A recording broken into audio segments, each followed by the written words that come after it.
Good morning students. आपको सारे notes, videos, books वगैरह मिल गई होंगी। बेसिकली थोड़ा सा मेरे बारे में बताता हूँ। मेरा नाम पुनीत है। एमबीए का क्लासेस लेता हूँ। 2006 से पढ़ा रहा हूँ। 20 इयर्स का मेरे को एक्सपीरियंस है। VGU, Poornima, JECRC, Arya, ILM, IRM, IPS business school, सब में मैं जा रहा हूँ और एज अ गेस्ट फैकल्टी पढ़ा रहा हूँ। और इवनिंग में मेरा क्लासेस चलता है, ऑनलाइन ऑफलाइन रिकॉर्डेड, तीनों मोड पे क्लासेस चलता है। उसके अलावा एक टॉप कॉलेज है एमबीए का, आईएम अहमदाबाद, वहां मैं बच्चों को हर साल लेके जाता हूँ। मुंबई में एआई यूनिवर्सल, यहाँ पे गेस्ट पढ़ा रहा हूँ मैं। जेईसीआरसी में पढ़ा रहा हूँ, आर्या कॉलेज में पढ़ा रहा हूँ। इन कॉलेजेस में मैं पढ़ा रहा हूँ। देखिए, राइटर भी हूँ। 2008 से मैंने बुक्स वगैरह लिखना स्टार्ट कर दिया था। यूट्यूब पे सारे वीडियोस मिल जाएंगे, रिकॉर्डेड लाइव लेक्चर सब कुछ मिल जाएंगे। बस एक छोटा सा इंपॉर्टेंट डिस्कशन आप लोगों से करना था। एमबीए आप कहीं से भी करें, थोड़ा सा मेरे से आप डिस्कस करके अगर आप एमबीए ज्वाइन करते हैं तो आप थोड़ा सेफर मोड में रहेंगे। उसका रीजन बताता हूँ क्यों। क्योंकि मेरे को जो एक्सपीरियंस है ना 20 इयर्स का, एमबीए में प्लेसमेंट होगा कि नहीं होगा, कॉलेजेस कैसे पढ़ाते हैं, क्या उनका प्लेसमेंट स्ट्रक्चर है, क्या इंटरनल एक्सटर्नल इन्फॉर्मेशन है, मेन चीज अंदर क्या चल रहा है उनके। क्योंकि मैं तो रेगुलर कॉलेजेस में जा रहा हूँ तो मेरे को पता है कौन से कॉलेज में क्या चल रहा है। तो आप मेरे से थोड़ा सा एडवाइस लेके अगर आप एडमिशन लेते हैं तो थोड़ा सा सेफर जोन में रहेंगे। बाकी आपके डिस्टेंस के ऑनलाइन के एडमिशन, मणिपाल हो गया, एमएटी हो गया, ज्ञान विहार हो गया, तो यहाँ भी आपको अवेलेबल हो जाएंगे। तो आप अगर एडमिशन लेते हैं तो प्लीज मेरे से कंसल्ट करना। हो सकता है कि मैं आपको एक बेस्ट कॉलेज बता पाऊं और एक सेफर जोन में लेके जा पाऊं। क्योंकि एडमिशन लेने के बाद बच्चों को लगता है कि यार गलत जगह चले गए। Okay, best of luck. मेरा नंबर आपके पास है। साथ के साथ अगर आपको कोई और क्वेरी चाहिए तो मेरे को व्हाट्सअप करें या कॉल कर सकते हैं। Okay, best of luck. नमस्कार और स्वागत है द डीप डाइव में। सोचिए आपके सामने दो कंपनियों की रिपोर्ट है। एक है, मान लीजिए, मेगा कॉर्प, अरबों का कारोबार और उसकी बिक्री पिछले साल 100 करोड़ बढ़ी। दूसरी है इनोवेट स्टार्ट, एक छोटा सा स्टार्टअप, और उसकी बिक्री सिर्फ 10 करोड़ बढ़ी। अब सिर्फ इन नंबरों को देखकर कौन सी कंपनी ज्यादा सफल लग रही है? जाहिर है पहली नजर में तो मेगा कॉपी विजेता लगेगी।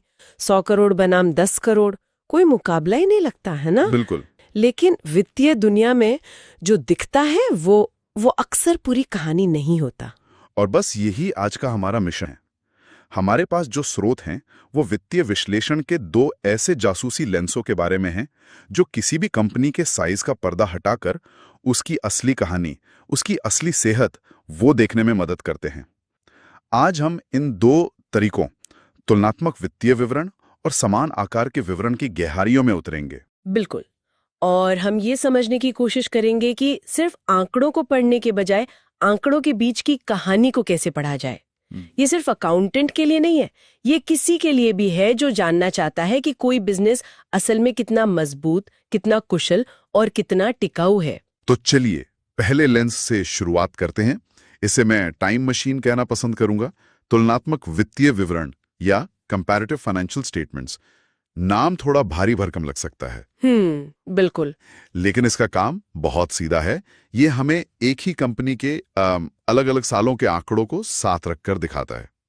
इसका मकसद है ट्रेंड पकड़ना, ये देखना कि कंपनी की गाड़ी पिछले साल के मुकाबले इस साल किस दिशा में जा रही है और कितनी तेजी से जा रही है।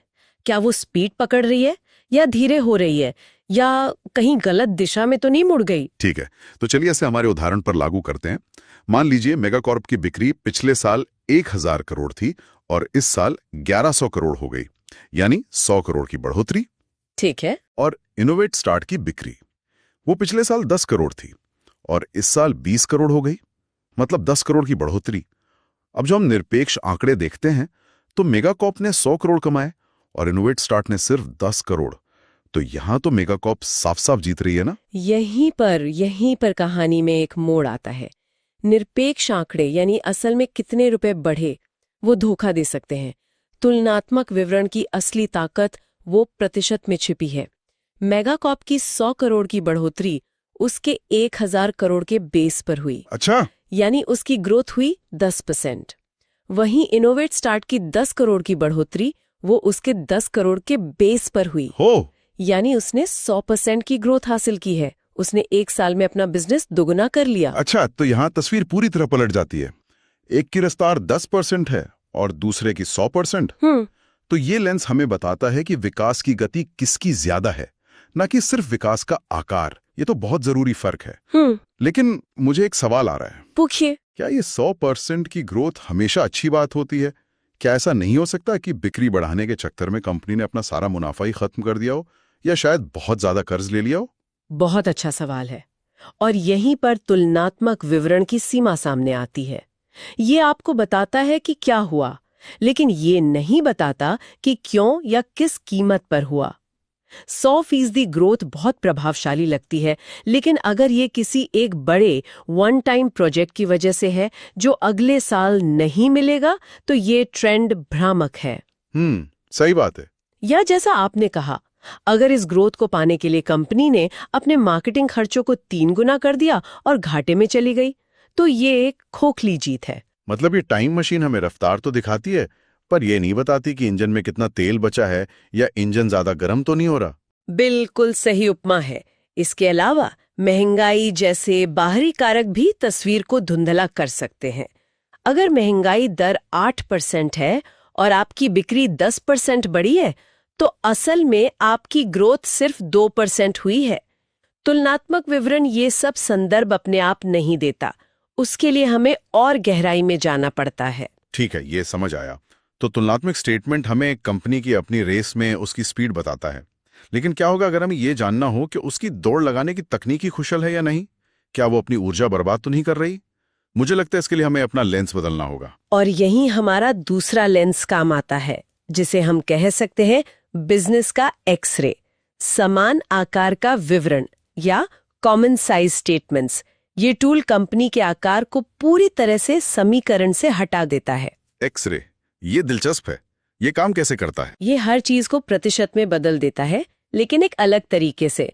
आय विवरण में ये कुल बिक्री को, मतलब नेट सेल्स को 100% मान लेता है। फिर कंपनी के हर खर्चे और मुनाफे को उस 100% के हिस्से के रूप में दिखाया जाता है, और बैलेंस शीट में कुल संपत्ति को 100% मान लिया जाता है। अच्छा, तो इससे हर चीज एक कॉमन बेसलाइन पर आ जाती है। तो चलिए इस एक्सरे को अपनी दोनों कंपनियों पर इस्तेमाल करके देखते हैं। मान लीजिए हमारे स्रोत के अनुसार मेगाकॉर्प की कुल बिक्री 1100 करोड़ है, जो 100% है, और उसका शुद्ध लाभ 220 करोड़ है।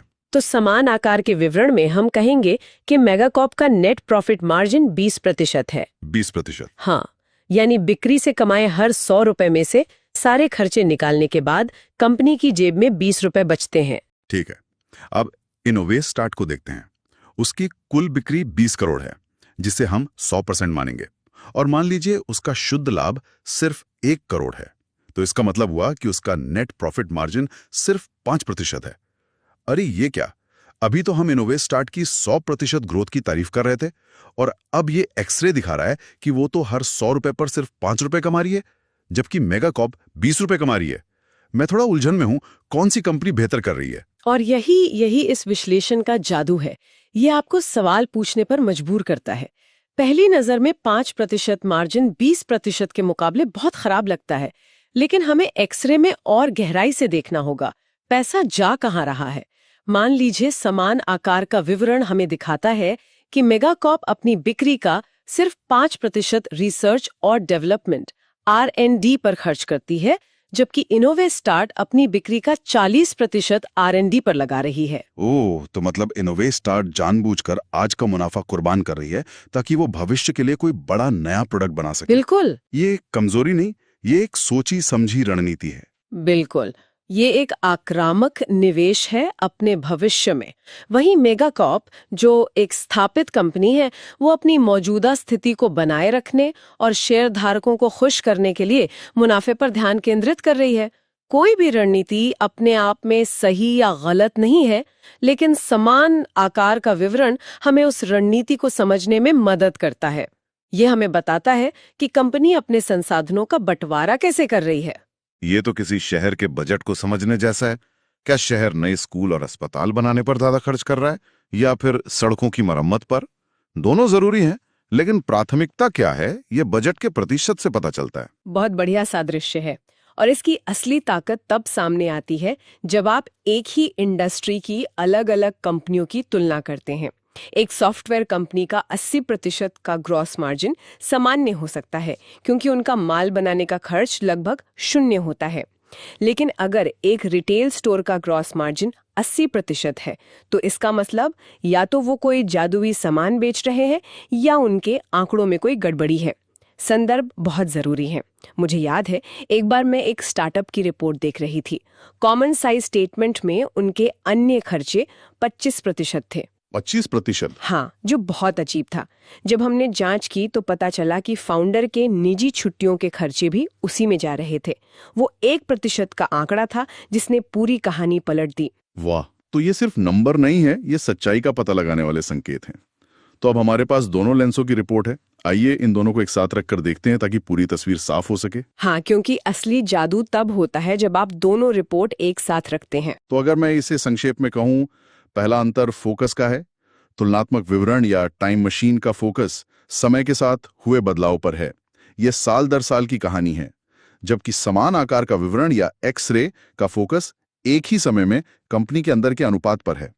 एक स्नैपशॉट। हाँ, एक स्नैपशॉट है। एक कहानी की गति बताता है, दूसरा कहानी के किरदारों की संरचना। सही। दूसरा अंतर उद्देश्य का है।